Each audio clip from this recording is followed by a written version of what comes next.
आओ जी अगे सिख इतिहास तो जाणू होईए।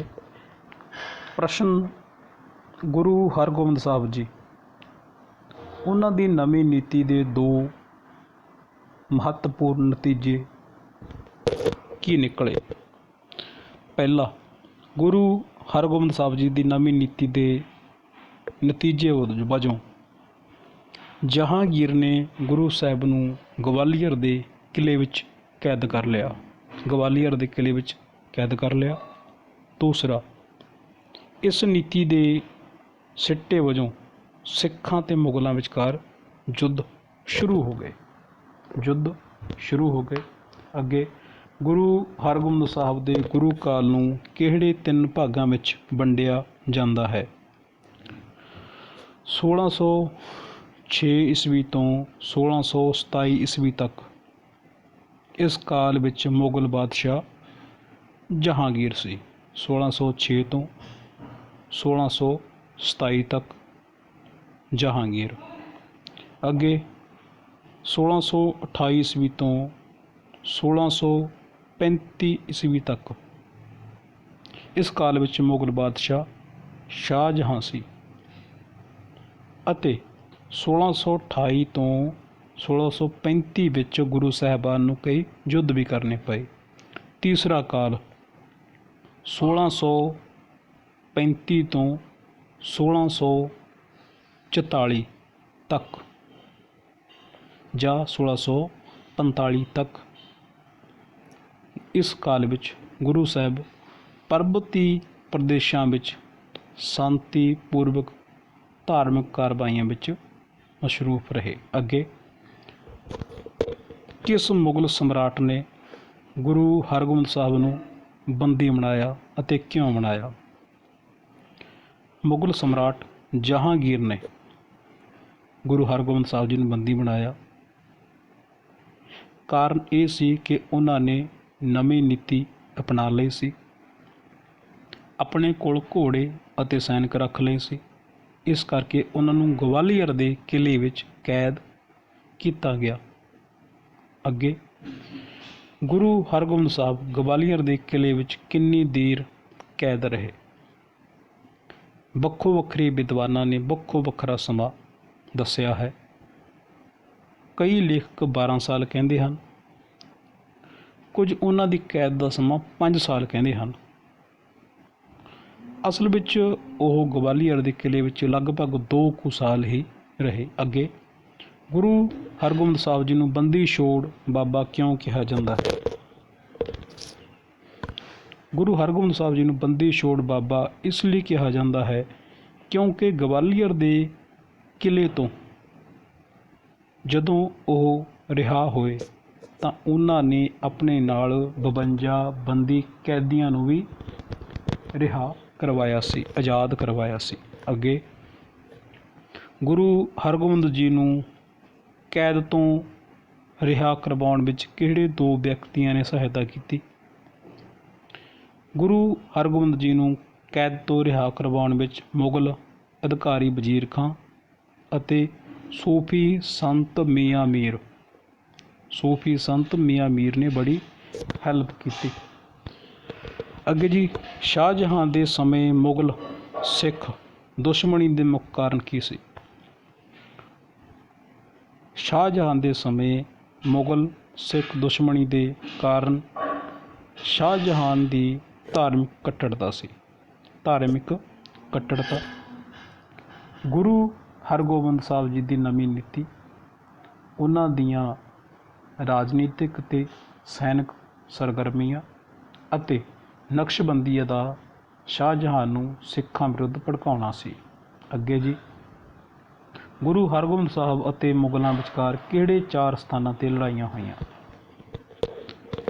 4 स्थानां ते लड़ाइयां होईयां। अंबरसर साहब, लहरा, करतारपुर ते फगवाड़ा।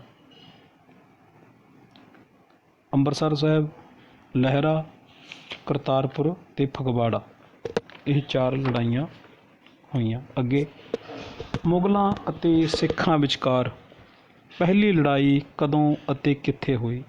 मुगलों अते सिखां विचकार पहली लड़ाई 1634 ਈਸਵੀ ਨੂੰ ਅੰਮ੍ਰਿਤਸਰ ਵਿਖੇ ਹੋਈ। 1634 ਨੂੰ ਅੰਮ੍ਰਿਤਸਰ ਸਾਹਿਬ ਵਿਖੇ ਹੋਈ। ਕਈ ਥਾਵਾਂ 'ਤੇ ਜਿਹੜੀਆਂ ਮਿਤੀਆਂ ਨੇ, ਡੇਟਸ ਨੇ, ਉਹਨਾਂ ਦਾ ਫਰਕ ਜ਼ਰੂਰ ਹੈ। ਵੱਖੋ ਵੱਖਰੇ ਇਤਿਹਾਸਕਾਰਾਂ ਨੇ ਵੱਖਰਾ ਵੱਖਰਾ ਲਿਖਿਆ ਹੈ। ਇਸ ਲੜਾਈ ਵਿੱਚ ਗੁਰੂ ਹਰਗੋਬਿੰਦ ਸਾਹਿਬ ਜੀ ਦੀ ਅਗਵਾਈ ਹੇਠ ਸਿੱਖਾਂ ਦੀ ਜਿੱਤ ਹੋਈ ਅਤੇ ਮੁਗਲ ਹਾਰ ਗਏ। ਅੱਗੇ ਅੰਮ੍ਰਿਤਸਰ ਦੀ ਲੜਾਈ 1634 ਈਸਵੀ ਵਿੱਚ ਸਿੱਖਾਂ ਦੇ ਕਿੰਨੇ ਸੈਨਿਕਾਂ ਨੇ ਮੁਗਲਾਂ ਦੀ ਕਿੰਨੀ ਫੌਜ ਨੂੰ ਭਾਂਜ ਦਿੱਤੀ? 700 ਸਿੱਖ ਸੈਨਿਕਾਂ ਨੇ 7000 ਮੁਗਲ ਸੈਨਾ ਨਾਲ ਟੱਕਰ ਲਈ ਅਤੇ ਉਹਨਾਂ ਨੂੰ ਭਾਂਜ ਦਿੱਤੀ। ਸਿੱਖ 700 ਸੀ ਅਤੇ ਮੁਗਲ 7000। ਅੰਮ੍ਰਿਤਸਰ ਦੀ ਲੜਾਈ ਵਿੱਚ ਕਿਹੜਾ ਮੁਗਲ ਸੈਨਾਪਤੀ ਮਾਰਿਆ ਗਿਆ? ਅੰਮ੍ਰਿਤਸਰ ਦੀ ਲੜਾਈ ਵਿੱਚ ਮੁਖਲਿਸ ਖਾਂ। ਕੌਣ ਮਾਰਿਆ ਗਿਆ ਜੀ? ਮੁਖਲਿਸ ਖਾਂ ਨਾਮਕ ਮੁੱਖ ਜਿਹੜਾ ਮੁਗਲ ਸੈਨਾਪਤੀ ਸੀ ਉਹ ਮਾਰਿਆ ਗਿਆ। ਅਤੇ ਭਾਈ ਭਾਨੂ, ਭਾਈ ਸਿੰਘਾ, ਭਾਈ ਗੋਪਾਲਾ, ਭਾਈ ਬੱਲੋ ਅਤੇ ਭਾਈ ਮੋਹਨ ਨਾਮਕ ਸਿੱਖ ਇਸ ਲੜਾਈ ਵਿੱਚ ਵੀਰਗਤੀ ਨੂੰ ਪ੍ਰਾਪਤ ਹੋ ਗਏ। ਮੁਖਲਿਸ ਖਾਂ ਮਾਰਿਆ ਗਿਆ। ਭਾਈ ਭਾਨੂ, ਭਾਈ ਸਿੰਘਾ, ਭਾਈ ਗੋਪਾਲ, ਭਾਈ ਬੱਲੋ ਅਤੇ ਭਾਈ ਮੋਹਨ ਨਾਮਕ ਸਿੱਖ ਇਸ ਲੜਾਈ ਵਿੱਚ ਵੀਰਗਤੀ ਨੂੰ ਪ੍ਰਾਪਤ ਹੋਏ। ਅੱਗੇ ਅੰਮ੍ਰਿਤਸਰ ਦੀ ਲੜਾਈ ਦੀ ਮਹੱਤਤਾ ਦੱਸੋ। ਅੰਮ੍ਰਿਤਸਰ ਦੀ ਲੜਾਈ ਗੁਰੂ ਹਰਗੋਬਿੰਦ ਸਾਹਿਬ ਜੀ ਦੀ ਸੈਨਾ ਅਤੇ ਮੁਗਲਾਂ ਦੇ ਵਿਚਕਾਰ ਆਈ ਸੈਨਾ ਦੇ ਵਿੱਚ ਇਹ ਲੜਾਈ ਹੋਈ ਸੀ। ਇਸ ਦੇ ਵਿੱਚ ਗੁਰੂ ਸਾਹਿਬਾਨ ਦੀ ਜਿੱਤ ਹੋਈ। ਉਹਨਾਂ ਦੇ ਸਨਮਾਨ ਵਿੱਚ ਹੱਦੋਂ ਵੱਧ ਵਾਧਾ ਹੋਇਆ। ਸਿੱਖਾਂ ਦੇ ਹੌਸਲੇ ਅਤੇ ਉਤਸ਼ਾਹ ਹੋਰ ਵੱਧ ਗਿਆ। ਅੱਗੇ ਲਹਿਰਾ ਦੀ ਲੜਾਈ ਤੋਂ ਪਹਿਲਾਂ ਗੁਰੂ ਹਰਗੋਬਿੰਦ ਸਾਹਿਬ ਬਠਿੰਡਾ ਦੇ ਜੰਗਲਾਂ ਵੱਲ ਕਿਉਂ ਚਲੇ ਗਏ ਸਨ? ਲਹਿਰਾ ਦੀ ਲੜਾਈ ਤੋਂ ਪਹਿਲਾਂ ਗੁਰੂ ਹਰਗੋਬਿੰਦ ਸਾਹਿਬ ਜਾਣ ਬੁੱਝ ਕੇ ਬਠਿੰਡਾ ਦੇ ਜੰਗਲਾਂ ਵਿੱਚ ਇਸ ਕਰਕੇ ਚਲੇ ਗਏ ਸੀ ਤਾਂ ਜੋ ਉਹ ਮੁਗਲਾਂ ਨਾਲ ਉਸ ਰੇਤਲੇ ਜੰਗਲਾਂ ਦੇ ਖੇਤਰ ਵਿੱਚ ਲੜਾਈ ਕਰ ਸਕਣ ਜਿੱਥੇ ਮੁਗਲ ਸੈਨਿਕਾਂ ਨੂੰ ਕਾਫੀ ਮਾਤਰਾ ਵਿੱਚ ਭੋਜਨ ਅਤੇ ਪਾਣੀ ਦੀ ਪ੍ਰੋਬਲਮ ਆਵੇ। ਅੱਗੇ ਲਹਿਰਾ ਦੀ ਲੜਾਈ ਕਦੋਂ ਹੋਈ? ਲਹਿਰਾ ਦੀ ਲੜਾਈ 1634 ਨੂੰ ਹੋਈ ਜੀ। ਗੁਰੂ ਹਰਗੋਬਿੰਦ ਸਾਹਿਬ, ਇੱਕ ਪਾਸੇ ਗੁਰੂ ਹਰਗੋਬਿੰਦ ਸਾਹਿਬ ਉਹਨਾਂ ਦੇ ਸਿੱਖ ਨੇ ਅਤੇ ਦੂਸਰੇ ਪਾਸੇ ਸ਼ਾਹਜਹਾਂ ਰਾਹੀਂ ਭੇਜੀ ਮੁਗਲ ਸੈਨਾ ਹੈ। ਅੱਗੇ ਪ੍ਰਸ਼ਨ ਹੈ ਜੀ, ਲਹਿਰਾ ਦੀ ਲੜਾਈ ਵਿੱਚ ਕਿਹੜੇ ਦੋ ਮੁਗਲ ਸੈਨਾਨਿਕ ਮਾਰੇ ਗਏ? ਲਹਿਰਾ ਦੀ ਲੜਾਈ ਵਿੱਚ ਇੱਕ ਤਾਂ ਜੀ ਲਾਲਾ ਬੇਗ, ਲਹਿਰਾ ਲਾਲਾ ਬੇਗ ਅਤੇ ਕਮਰ ਬੇਗ, ਇਹ ਦੋ ਮਾਰੇ ਗਏ। ਲਾਲਾ ਬੇਗ ਅਤੇ ਕਮਰ ਬੇਗ ਜਿਹੜੇ ਮੁਗਲ ਸੀ ਇਹ ਲਹਿਰਾ ਦੀ ਲੜਾਈ ਵਿੱਚ ਮਾਰੇ ਗਏ। ਇਸ ਲੜਾਈ ਵਿੱਚ ਸ਼ਹੀਦ ਹੋਣ ਵਾਲੇ ਸੂਰਵੀਰ ਸਿੱਖ ਦਾ ਨਾਮ ਭਾਈ ਜੇਠਾ ਜੀ ਸੀ। ਭਾਈ ਜੇਠਾ ਜੀ ਕਿਹੜੀ ਲੜਾਈ 'ਚ ਸ਼ਹੀਦ ਹੋਇਆ? ਲਹਿਰਾ ਦੀ ਲੜਾਈ 'ਚ। ਅੱਗੇ ਬਿਧੀ ਚੰਦ ਕੌਣ ਸੀ? ਬਿਧੀ ਚੰਦ ਗੁਰੂ ਹਰਗੋਬਿੰਦ ਸਾਹਿਬ ਜੀ ਦਾ ਇੱਕ ਸਿੱਖ ਸ਼ਰਧਾਲੂ ਸੀ।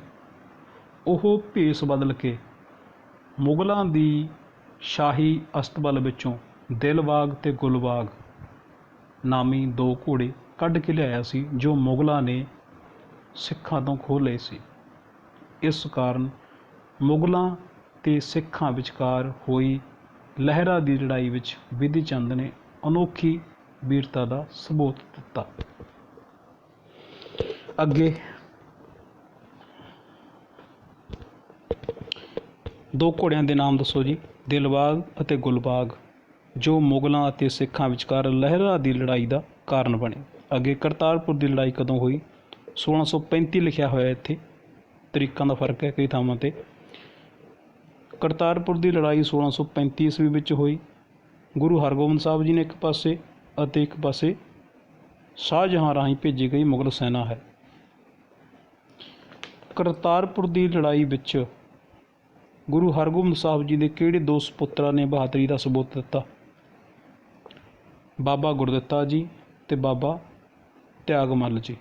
ਬਾਬਾ ਗੁਰਦਿੱਤਾ ਜੀ ਤੇ ਬਾਬਾ ਤਿਆਗਮੱਲ ਜੀ, ਇਹਨਾਂ ਨੇ ਬੜੇ ਵੀਰਤਾ ਦੇ ਜੌਹਰ ਦਿਖਾਏ। ਅੱਗੇ, ਕਰਤਾਰਪੁਰ ਦੀ ਲੜਾਈ ਵਿੱਚ ਗੁਰੂ ਹਰਗੋਬਿੰਦ ਸਾਹਿਬ ਦੇ ਹੱਥੋਂ ਕਿਹੜੇ 3 ਮੁਗਲ ਸੈਨਾ ਨਾਇਕ ਮਾਰੇ ਗਏ? ਕਰਤਾਰਪੁਰ ਦੀ ਲੜਾਈ ਵਿੱਚ ਕਿਹੜੇ 3 ਮੁਗਲ ਸੈਨਾ ਨਾਇਕ ਮਾਰੇ ਗਏ? ਕਾਲੇ ਖਾਂ, ਪੈਦਾ ਖਾਂ ਤੇ ਕੁਤਬ ਖਾਂ। ਕਰਤਾਰਪੁਰ ਦੀ ਲੜਾਈ ਗੁਰੂ ਹਰਗੋਬਿੰਦ ਸਾਹਿਬ ਜੀ, ਉਹਨਾਂ ਹੱਥੋਂ ਕਾਲੇ ਖਾਂ, ਪੈਦੇ ਖਾਂ ਤੇ ਕੁਤਬ ਖਾਂ ਨਾਮਕ 3 ਸੈਨਾ ਨਾਇਕ ਮਾਰੇ ਗਏ। ਅੱਗੇ, ਗੁਰੂ ਹਰਗੋਬਿੰਦ ਸਾਹਿਬ ਦੇ 3 ਸੂਰਬੀਰ ਸਿੱਖਾਂ ਦੇ ਨਾਮ ਦੱਸੋ ਜਿਨ੍ਹਾਂ ਨੇ ਲਹਿਰਾ ਦੀ ਲੜਾਈ ਅਤੇ ਕਰਤਾਰਪੁਰ ਦੀ ਲੜਾਈ ਵਿੱਚ ਬਹਾਦਰੀ ਦੇ ਜੌਹਰ ਦਿਖਾਏ।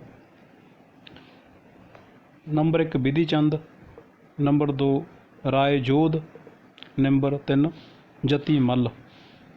ਬਿਧੀ ਚੰਦ, ਰਾਏ ਜੋਧ ਅਤੇ ਜਤੀ ਮੱਲ, ਇਹ 3 ਸਿੱਖ ਸੂਰਬੀਰ ਸੀ ਜਿਨ੍ਹਾਂ ਨੇ ਲਹਿਰਾ ਦੀ ਲੜਾਈ ਅਤੇ ਕਰਤਾਰਪੁਰ ਦੀ ਲੜਾਈ ਦੋਵਾਂ ਦੇ ਵਿੱਚ ਯੋਗਦਾਨ ਪਾਇਆ।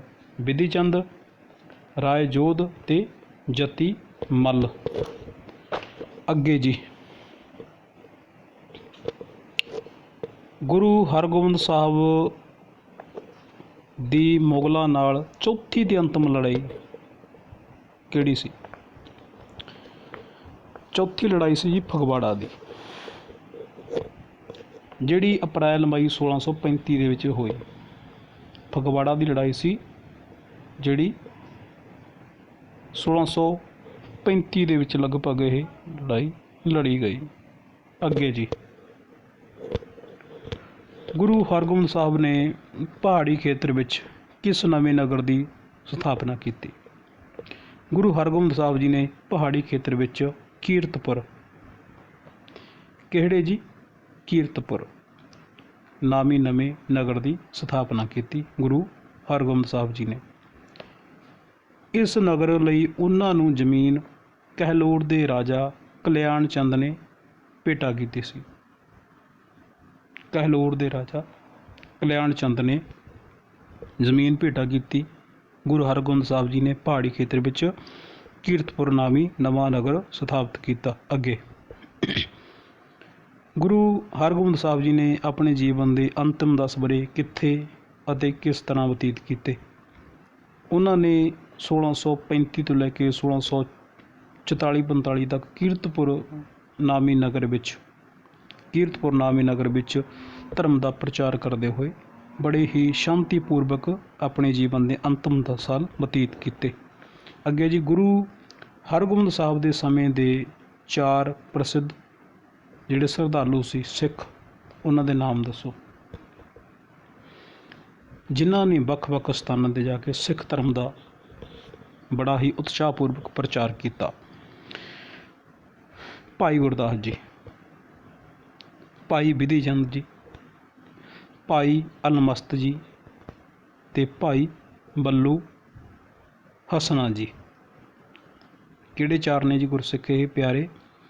ਭਾਈ ਗੁਰਦਾਸ ਜੀ ਨੇ, ਭਾਈ ਬਿਧੀ ਚੰਦ ਜੀ ਨੇ, ਭਾਈ ਅਲਮਸਤ ਜੀ ਨੇ ਤੇ ਭਾਈ ਬੱਲੂ ਹਸਨਾ ਜੀ ਨੇ, ਜਿਨ੍ਹਾਂ ਨੇ ਬੜੇ ਹੀ ਪਿਆਰ ਦੇ ਨਾਲ ਸਿੱਖੀ ਦਾ ਪ੍ਰਚਾਰ ਕੀਤਾ। ਅੱਗੇ, ਗੁਰੂ ਹਰਗੋਬਿੰਦ ਸਾਹਿਬ ਜੀ ਦੇ ਪ੍ਰਭਾਵ ਹੇਠ ਕਿਹੜੀਆਂ 2 ਪਹਾੜੀ ਰਿਆਸਤਾਂ ਦੇ ਸ਼ਾਸਕਾਂ ਨੇ ਸਿੱਖ ਪੰਥ ਵਿੱਚ ਪ੍ਰਵੇਸ਼ ਕੀਤਾ? ਗੁਰੂ ਹਰਗੋਬਿੰਦ ਸਾਹਿਬ ਦੇ ਪ੍ਰਭਾਵ ਹੇਠ ਕਾਂਗੜਾ ਅਤੇ ਪੀਲੀਭੀਤ, ਕਾਂਗੜਾ ਅਤੇ ਪੀਲੀਭੀਤ ਦੇ ਸ਼ਾਸਕਾਂ ਨੇ ਸਿੱਖ ਪੰਥ ਵਿੱਚ ਪ੍ਰਵੇਸ਼ ਕੀਤਾ। ਗੁਰੂ ਹਰਗੋਬਿੰਦ ਸਾਹਿਬ ਜੀ, ਉਹਨਾਂ ਦੇ ਪ੍ਰਭਾਵ ਹੇਠ ਆ ਕੇ ਕਾਂਗੜਾ ਅਤੇ ਪੀਲੀਭੀਤ ਦੇ ਸ਼ਾਸਕਾਂ ਨੇ ਸਿੱਖ ਪੰਥ ਵਿੱਚ ਪ੍ਰਵੇਸ਼ ਕੀਤਾ। ਅੱਗੇ ਸੁਣੋ, ਗੁਰੂ ਹਰਗੋਬਿੰਦ ਸਾਹਿਬ ਨੇ ਸਿੱਖ ਧਰਮ ਦਾ ਪ੍ਰਚਾਰ ਕਰਨ ਲਈ ਪੂਰਬ ਅਤੇ ਉੱਤਰ ਵਿੱਚ ਕਿੱਥੋਂ ਤੱਕ ਦੀਆਂ ਯਾਤਰਾਵਾਂ ਕੀਤੀਆਂ? ਉਹਨਾਂ ਨੇ ਗੁਰੂ ਹਰਗੋਬਿੰਦ ਸਾਹਿਬ ਜੀ ਨੇ ਧਰਮ ਦੇ ਪ੍ਰਚਾਰ ਵਾਸਤੇ ਪੂਰਬ ਵਿੱਚ ਨਾਨਕਮਤਾ, ਧਿਆਨ ਦਿਓ ਜੀ, ਪੂਰਬ ਵਿੱਚ ਨਾਨਕਮਤਾ ਅਤੇ ਉੱਤਰ ਵਿੱਚ ਕਸ਼ਮੀਰ ਤੱਕ ਉਹਨਾਂ ਨੇ ਧਾਰਮਿਕ ਯਾਤਰਾ ਕੀਤੀਆਂ। ਅੱਗੇ ਗੁਰੂ ਹਰਗੋਬਿੰਦ ਸਾਹਿਬ ਦੀਆਂ ਰਾਜਨੀਤਿਕ ਅਤੇ ਸੈਨਿਕ ਕਾਰਵਾਈਆਂ ਦਾ ਵਾਸਤਵਿਕ ਉਦੇਸ਼ ਕੀ ਸੀ? ਸੁਤੰਤਰ ਕੋਈ ਰਾਜ ਸਥਾਪਿਤ ਕਰਨਾ ਨਹੀਂ ਸੀ। ਉਹਨਾਂ ਦਾ ਮੁੱਖ ਮਨੋਰਥ ਹੈਗਾ ਸੀ ਸਿੱਖ ਧਰਮ ਦੀ ਰੱਖਿਆ ਕਰਨੀ। ਉਹਨਾਂ ਦੇ ਸਾਰੇ ਹੀ ਯੁੱਧ ਧਰਮ ਦੀ ਰੱਖਿਆ ਲਈ ਲੜੇ ਹੋਏ ਸਨ। ਉਹਨਾਂ ਨੇ ਧਰਮ ਦੀ ਰੱਖਿਆ ਲਈ ਯੁੱਧ ਲੜੇ। ਅੱਗੇ ਅਜਿਹਾ ਮਾਲੂਮ ਹੁੰਦਾ ਹੈ ਕਿ ਗੁਰੂ ਹਰਗੋਬਿੰਦ ਸਾਹਿਬ ਨੂੰ ਬਹੁਤ ਜ਼ਿਆਦਾ ਗਲਤ ਸਮਝਿਆ ਗਿਆ ਹੈ। ਇਹ ਸ਼ਬਦ ਕਿਸ ਇਤਿਹਾਸਕਾਰ ਨੇ ਕਹੇ ਨੇ? ਇਹ ਜੀ ਸ਼ਬਦ ਕਹੇ ਨੇ ਡਾਕਟਰ ਇੰਦੂ ਭੂਸ਼ਣ ਬੈਨਰਜੀ। ਇੰਦੂ ਭੂਸ਼ਣ ਬੈਨਰਜੀ ਨੇ ਕਹੇ ਨੇ ਆਪਣੀ ਪੁਸਤਕ evaluation of the Khalsa wall 2 ਵਿੱਚ ਕਹੇ ਨੇ। ਅੱਗੇ ਗੁਰੂ ਹਰਗੋਬਿੰਦ ਸਾਹਿਬ ਜੀ ਦੇ ਕਿੰਨੇ ਸਪੁੱਤਰ ਸੀ? ਜੀ ਉਹਨਾਂ ਦੇ 5 ਸਪੁੱਤਰ ਸੀ। 5 ਸਪੁੱਤਰ ਸੀ ਉਹਨਾਂ ਦੇ। ਉਹਨਾਂ ਦੇ ਵਿੱਚੋਂ 3 ਦਾ ਦੇਹਾਂਤ ਉਹਨਾਂ ਦੇ ਸਮੇਂ ਹੀ ਹੋ ਗਿਆ ਸੀ। ਗੁਰੂ ਹਰਗੋਬਿੰਦ ਸਾਹਿਬ ਜੀ ਦੇ 5 ਸਪੁੱਤਰ ਸੀ। ਗੁਰੂ ਹਰਗੋਬਿੰਦ ਸਾਹਿਬ ਦੇ ਸਮੇਂ ਹੀ 3 ਜਿਹੜੇ ਉਹਨਾਂ ਦੇ ਸਪੁੱਤਰ ਸੀ ਸੁਰਗਵਾਸ ਹੋ ਗਏ ਸੀ ਅਤੇ ਉਹਨਾਂ ਨੇ ਆਪਣੇ ਪੋਤਰੇ ਹਰ ਰਾਏ ਜੀ ਉਹਨਾਂ ਨੂੰ ਉੱਤਰਾਧਿਕਾਰੀ ਨਿਯੁਕਤ ਕੀਤਾ। ਗੁਰੂ ਹਰ ਰਾਏ ਜੀ ਬਾਬਾ ਗੁਰਦਿੱਤਾ ਜੀ ਦੇ ਸਪੁੱਤਰ ਸਨ। ਵਾਹਿਗੁਰੂ ਜੀ ਕਾ ਖਾਲਸਾ, ਵਾਹਿਗੁਰੂ ਜੀ ਕੀ ਫਤਿਹ।